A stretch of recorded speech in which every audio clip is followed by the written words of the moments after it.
रणजितसिंह नाईक निंबाळकर यांचंच नाव घेत कलानी आमदार कलानी यांचा स्वीय सहाय्यक नंदकुमार ननावरे आणि त्यांची बायको यांनी व्हिडिओ अपलोड करून आत्महत्या केली। मात्र त्या प्रकरणात पुढे काहीच झालं नाही।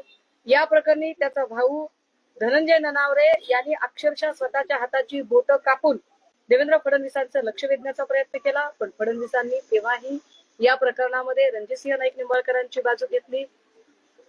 अगवणे प्रकरणामध्ये अगवणेंच्या 2 पोरी सेम संपदा मुंडेच्या वाटेवर चालण्याचा त्यांनी प्रयत्न केला की अक्षरशः रणजितसिंह नाईक निंबाळकर यांच्या जाचाला कंटाळून शेवटी या 2 पोरींनी आत्महत्येचा प्रयत्न केला। त्याचा अख्खं मेडिकल लिटरेचर सोबत आहे आणि त्याचे सगळे पेपर्स आहेत।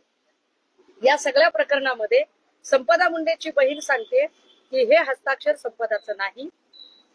जी मुलगी 4 पानी पत्र लिहिते आपल्या हस्ताक्षरात, ती मुलगी हातावर फक्त 2 ओळी कशा काय लिहू शकेल? एक।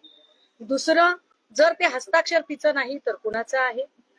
पीआय जायपात्रे आणि पाटील यांना चौकशीच्या कक्षेत घेणं